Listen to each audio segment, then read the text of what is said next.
Euh, Avant de clôturer cet épisode, on va faire quelques questions là un peu plus partage, un peu plus ressources justement. Euh, je te propose du coup de te poser quelques questions. Dans un an, si tu devais enseigner une matière utile, laquelle serait-elle? Matière utile que tu aurais envie de mettre à l'école, au programme de Tools. La com durable, la communication durable, c'est-à-dire c'est quoi, comment on s'y prend.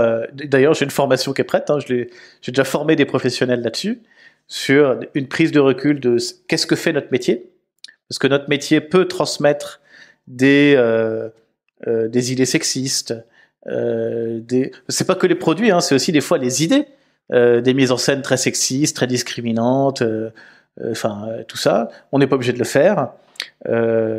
Comment créer une stratégie de com responsable, qu'est-ce que ça implique, et puis in fine, pour moi c'est plus secondaire, mais in fine, comment éco-concevoir ces outils de com, puisque pour aller jusqu'au bout du bout, comment on éco-conçoit un magazine, un site web. Un site web c'est un peu plus challengeant, c'est un peu plus mystérieux, on se demande comment ça marche, il y a de la technique, il y a des bonnes pratiques. Il y a un livre qui en recense 115 notamment. Voilà, donc ça me plairait d'enseigner ça. Et pour le kiff, ça me plairait d'enseigner à des créatifs, notamment sur du branding, sur par quoi je commence quand je dois créer une identité visuelle. Voilà, c'est quoi le point de départ pour apporter une direction de création. Un logo, c'est pas que de la technique, c'est pas que de l'équilibre, c'est pas que un truc bien vu, c'est aussi une justesse. Comment je les représente de manière juste, eux, en 3 traits et 2 mots. C'est chaud, hein, et par quoi je commence? Moi, ça a été un processus de 2-3 ans pour devenir bon dans le branding, etc. Et ça, j'ai envie de le transmettre aussi. Voilà. Donc on a juste on va envoyer, on va dire, le programme à l'éducation nationale et aux écoles de design. Ouais, c'est ça. Et puis sur les écoles de com, vraiment transmettre les enjeux de la responsabilité du durable pour que on devienne un métier qui fasse aussi plus envie. Je sais qu'il y a beaucoup d'étudiants en école de design qui à un moment ont détourné la com, la pub pour faire d'autres branches du design parce qu'ils ont une mauvaise image du secteur. Et je leur dis, on n'est pas obligé de faire des logos de pétrole, quoi. Enfin, on peut faire d'autres choses. Voilà. Avec qui aimerais-tu boire un café ou boire un verre de vin ou déjeuner si tu avais le choix? Nos limites. Des personnes encore ici parmi nous ou pas?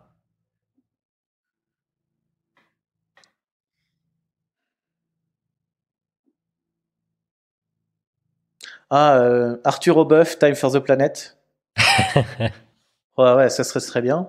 J'ai eu l'occasion d'échanger un petit peu avec lui par message interposé ou par message vocaux, etc. Il est passé sur Aventure Humaine. Yeah, bravo, cool. C'est quelqu'un que j'admire pour là ce qu'il a lancé avec Time for the Planet. Même si c'est pas le seul, il y a il y a aussi des associés mais il reste une figure, la figure visible, on va dire. C'est ça. Et puis je le trouve, tu vois, il vient de partager sur son burn-out récemment. Il a un conseil aussi à tout le monde, c'est la vulnérabilité ne nous tue pas, elle nous rend plus humaines et elle permet de mieux toucher aussi les gens qui nous entourent. Il n'y a rien de pire que tout est préparé, tout est parfait, etc. Donc j'aime ça chez lui. Bon, il y a des personnalités politiques aussi que j'admire. Alors, je vais pas les citer parce que je vais pas me, me, me politiser là publiquement, etc. Je le garde dans ma sphère privée, mais il y a des gens là-dedans. Et puis si, il y a des auteurs que je lis. Il y a des auteurs que je lis, notamment il y a un universitaire américain qui s'appelle Dan Ariely, qui a fait pas mal de TED notamment, et qui est un des acteurs qui m'a passionné sur le fonctionnement de notre cerveau, et qui est hyper intéressant. Il a une demi-barbe hein, parce il a eu un problème plus jeune, il a été à moitié défiguré, et donc il a de la peau qui pousse que il a du poil qui pousse que d'un côté, donc il a aussi une personnalité intéressante dont il sait parler, de se rendre vulnérable quand il parle justement de ces sujets. Ça, c'est quelqu'un avec qui j'aimerais bien boire un café. Dan, if you are listening, I would love to have a coffee with you. It would be such a pleasure. I've read 2 of your books, watched many of your videos. You're amazing. You are one of the people who changed my life. C'est dans la boîte, on va lui envoyer. Mm-hmm. Merci beaucoup. Justement, si tu devais écrire un livre, il porterait sur quoi? Un livre. Comment dire?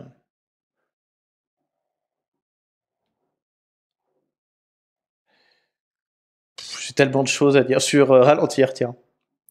Ralentir. Je vais faire un parallèle. Je peux encore ou pas? On a une limite. Non. Il y a quelques années, je prenais des cours de chant et mon prof de chant m'a dit putain, Julien, ralentis un peu en cadence, quoi. Tu pars bien en tête. J'avais eu un groupe de hard rock avant. Donc, c'était pas forcément mon style, c'était un peu. Ma voix n'est pas forcément adaptée, donc j'avais un débit important. Et donc, il m'a conseillé de ralentir.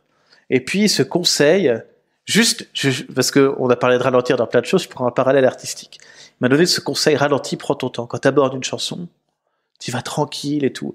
Et ce conseil-là a beaucoup changé mon chant, puisque déjà, ça m'a permis alors que j'avais un volume et un débit qui étaient moyens, du coup, c'était toujours dans les médiums, j'ai beaucoup plus travaillé mes graves et mes aigus. Donc le ralentissement m'a permis de mettre du volume, de la tendresse aussi, de donner de la valeur au silence.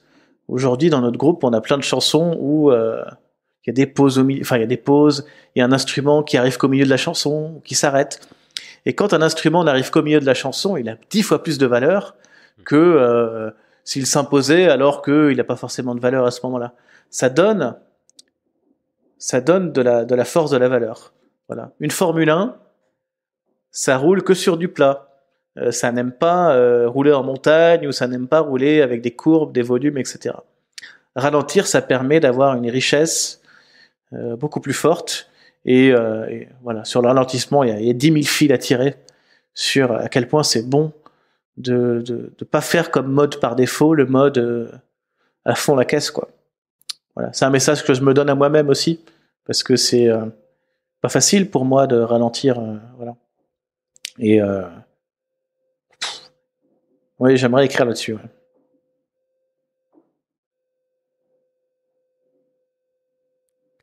Magnifique. Je commande déjà le livre. Quel pays ou quelle culture aimerais-tu découvrir?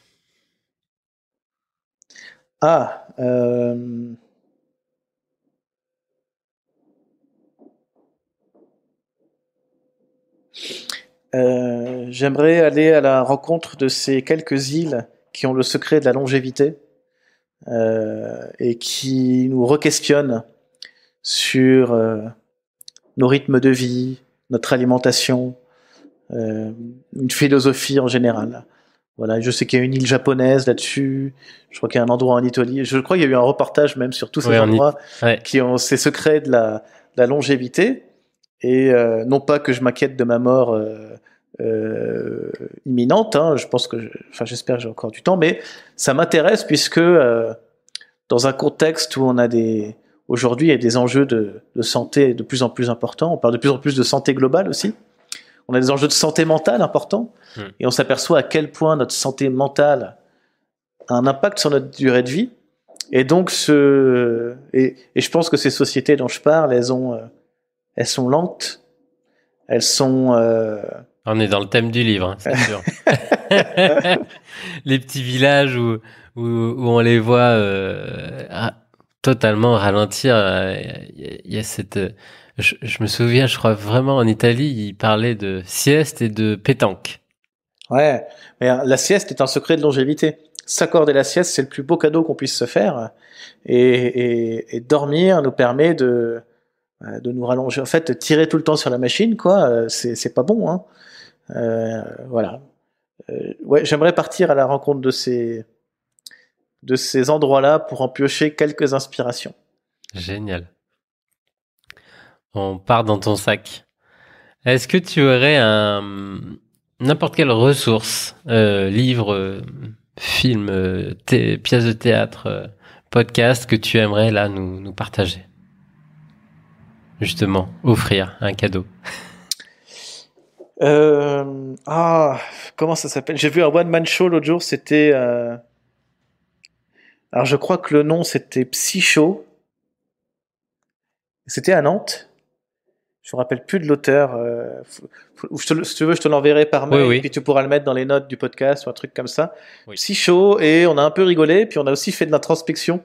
Donc c'est marrant parce que t'es un stand-up, et il y a pas mal d'exercices où, notamment, on a créé une encre... Un ancrage fort. Un ancrage fort qui marche encore, c'est-à-dire si je le fais, ça me fait sourire. Parce que on a fait ça en live, etc. Et puis moi, ça m'a beaucoup parlé avec mes recherches neurosciences, avec etc. Il parle pas mal de sujets d'actualité sur le climat, sur notre cerveau gauche, notre cerveau droit. Et puis c'est quelqu'un qui a vécu, c'est pareil, qui nous parle d'un deuil dans sa vie, qui nous parle de ses traumatismes aussi à lui, et qui était intéressant. Donc j'aimerais partager ça. Je crois que le nom du spectacle s'appelle Psycho. Ok, je regarderai. On mettra tout ça dans les notes. Si tu avais un bouton No Limit là devant toi, qu'est-ce qu'il actionnerait?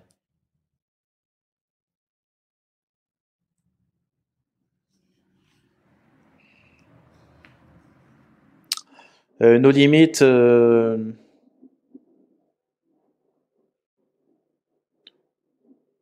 le temps que j'accorde à mes passions. Voilà, j'aimerais bien qu'ils soient un peu plus no limit, c'est-à-dire faire de la musique, faire des choses divertissantes, quoi. M'accorder plus de temps pour. Moi, j'adore divertir. Je pense que c'est ce qui me plaît le plus. C'est quelque chose. C'est là où je me sens vivant et exister. Quand je suis sur la scène là et que je fais quelque chose qui touche le cœur des gens. J'aimerais bien être beaucoup plus nos limites là-dessus, me réaccorder ce temps. Et à un moment, récemment, j'ai mis la musique de côté pendant 2 ans. Et là, je viens de reprendre là. Oh là là, le bien que ça me procure. La création, l'équilibre,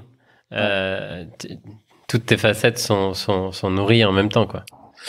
Ouais, je pense que vraiment, on a un système aujourd'hui où tout le monde a un métier. Et je pense que dans ces petites sociétés des îles là, de longévité, ils ont plusieurs métiers, les gens ont plusieurs activités importantes dans la journée. C'est ça que je m'accorderais plus, c'est-à-dire avoir plusieurs activités, avoir plusieurs métiers, que ce soit plusieurs trucs très différents dans Wild and Slow ou Wild and Slow plus autre chose. J'aimerais, je pense que j'aimerais ça. J'aimerais ça. Voilà. Donc nos limites, et puis nos limites en amour. À tout le monde, quel que soit le type d'amour, il faut aimer. Il faut aimer pour avancer. Agrandir son cœur. Toujours. Il y a toujours de la place. Même aux arbres et aux oiseaux. Hein. Enfin, s'arrêter pour écouter un oiseau. On s'arrête jamais pour écouter un oiseau.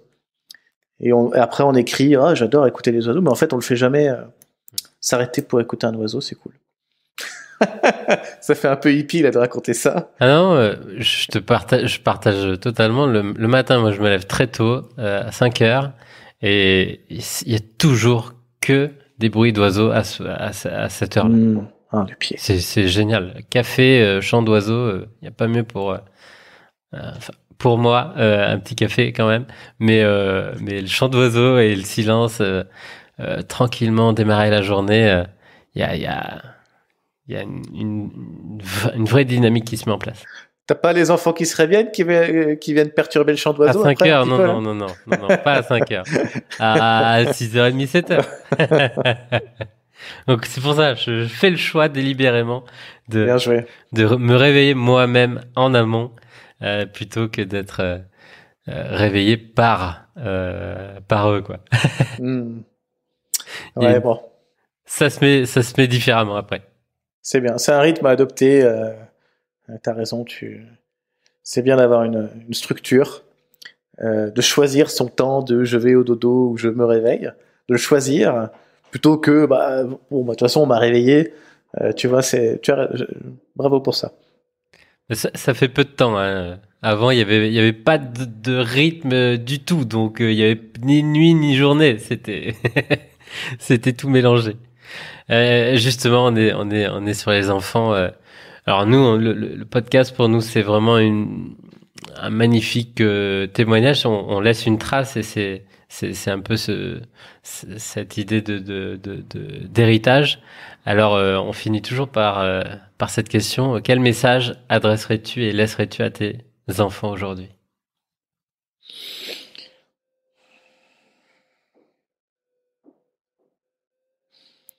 Hmm.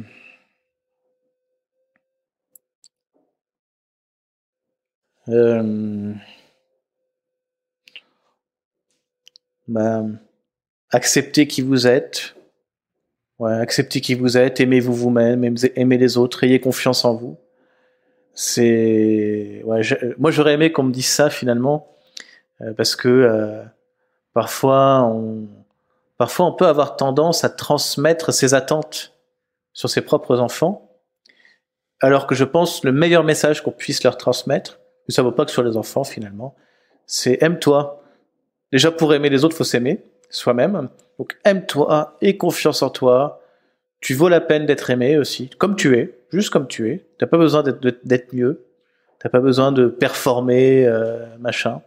Aimez-vous vous-même et, euh, et, et voilà. Je pense que c'est la clé pour être heureux. Et quand on n'a pas tout à fait ça en soi, c'est travailler à s'aimer soi-même et plutôt que d'aller vers la victimisation de j'ai vécu ça, le monde est comme ça, machin. Non, reprendre le temps, l'effort de d'accepter sa vie, de s'aimer voilà, pour accéder au bonheur Accéder à et à la soi-même. liberté accéder à soi-même, c'est accéder au bonheur, accéder à la liberté, c'est arriver à se débarrasser de ses peurs aussi, toutes ces peurs inutiles qui nous pèsent dessus. Quand on quand on s'accepte, on a beaucoup moins peur. On a beaucoup moins peur de. Et d'ailleurs, une fois qu'on a repassé ses peurs, on comprend pas comment j'ai pu avoir peur de ça. C'était pas si compliqué. Et il y en a d'autres qui arrivent, qu'il faut encore dépasser, qu'il faut Ouais, encore c'est ça. débloquer. Mais on a de l'entraînement après quand même. Ouais. On a de l'entraînement. On va plus vite. On les on va détecte et on va plus vite. exactement. Et on est plus vulnérable, c'est-à-dire oh là, excuse-moi, je pense que j'ai eu peur et machin. Poum. Alors là, les excuses sont acceptées immédiatement parce que sans obligation, mais parce que on s'est rendu vulnérable, on a détecté ces émotions négatives, on les a mis sur la table. Bon, tout le monde accepte ça. À commencer par soi-même. Merci Julien. Merci beaucoup, vraiment, 1000 fois pour tout ce que tu nous as partagé. Avec, voilà, cette vulnérabilité, cette authenticité. J'ai pris vraiment beaucoup de plaisir de plonger dans ton aventure, dans ton parcours. Et j'invite tout le monde à peut-être à aller voir là le film que vous avez réalisé il y a quelques mois. Super présentation. Totalement aligné, qui sort totalement des codes. C'est justement un temps, j'ai envie de dire c'est un court métrage, c'est pas 30 secondes là, rapidement avec quelques mots. Non, il y a vraiment une écriture, une justesse, une poésie qui s'en dégage. Donc je mettrai le lien. Ok, ça roule. Un grand merci à toi, Gaël, pour cette bonne grosseur là qu'on vient de passer ensemble, qui a été un petit rayon de soleil dans ma journée, là, parce que j'ai eu pas mal de taf ce matin, je vais en avoir pas mal cet après-midi, et prendre ce temps tout en lenteur avec toi, c'est comme un cadeau que je m'offre aujourd'hui, on va dire. C'est-à-dire, allez, prendre le temps pour discuter, philosopher, ça fait beaucoup de bien. Je me sens bien là. Avoir échangé avec toi. Et pour revenir sur ce film, oui. La réalisatrice s'appelle Magali CV. Sa boîte s'appelle All Heroes. Et en parlant d'authenticité, ce film n'a pas été écrit. Donc tout ce qui est dit, c'est des questions qu'elle nous pose et auxquelles on répond, quoi. Et je pense que je parlais d'elle tout à l'heure dans une jeune réalisatrice qui a une méthodologie assez émotionnelle et des méthodes qui permettent de faire ressortir justement la vérité, les tripes, plus qu'un discours travaillé tellement de fois que il n'a plus d'âme, quoi. Il est répété, il est donc j'aime bien ça. J'aime bien cette façon-là. Je me reconnais beaucoup là-dedans. Allez déplier et prenez le temps de regarder les descriptions. Il y a toujours plein de liens, de ressources et d'informations pour approfondir tout ce qu'on a partagé et tout ce qu'on a exploré. Merci beaucoup, Julien. All right. À très Merci bientôt. beaucoup, Gaël. Bye bye, ciao.